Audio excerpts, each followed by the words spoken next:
Aurelianus, upon taking the helm of the Praetorian Guard in Constantinople, stripped Alaric of his title, giving him power in Illyricum. He also instigated the slaughter of a large number of Goths living in the city itself.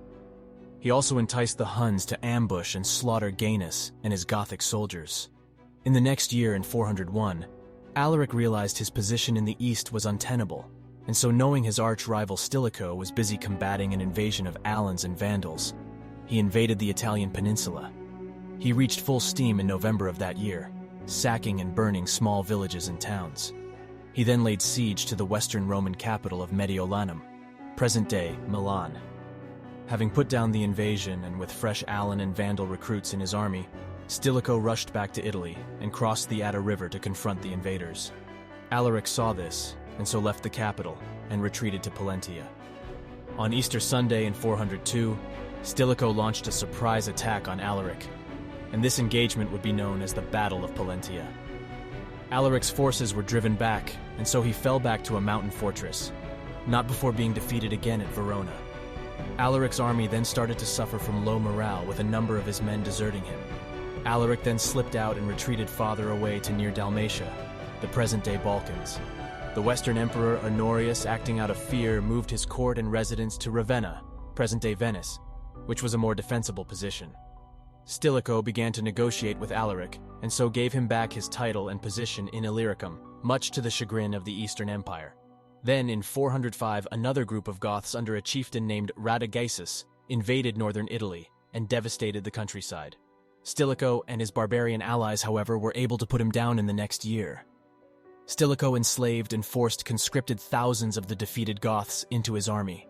In 407, Stilicho now restarted his talks with Alaric to go help him physically claim Illyricum.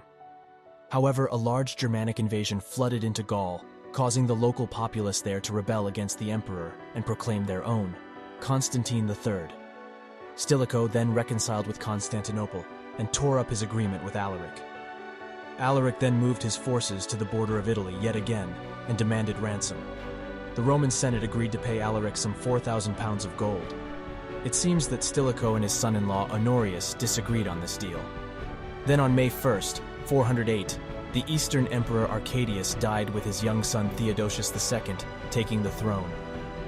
Honorius wanted to go east with an army to secure his young nephew's claim, but Stilicho disagreed and convinced him to send himself instead. One of Honorius's court officials, Olympius, began to spread rumors that Stilicho intended to place his own son on the throne in Constantinople. Roman soldiers who believed the rumors began to mutiny and kill Stilicho's supporters at court. Not wanting bloodshed, Stilicho made his way to the capital to negotiate an end to this crisis peacefully. Honorius was having naught of it, however, and so issued an arrest warrant for Stilicho. He sought refuge in a church, but was lured out of it. On August 22nd, 408, Stilicho, the man who had held the Western Empire together for more than a decade, was executed. His son met the same fate not long after. Olympius was promoted to fill Stilicho's position and began to implement anti-Germanic policies and purge the remainder of Stilicho's allies. Roman soldiers then began to slaughter their Germanic comrades and their families, causing many of them to flee and seek sanctuary with Alaric, who had holed up in Noricum. Alaric's army then swelled to some 30,000 men,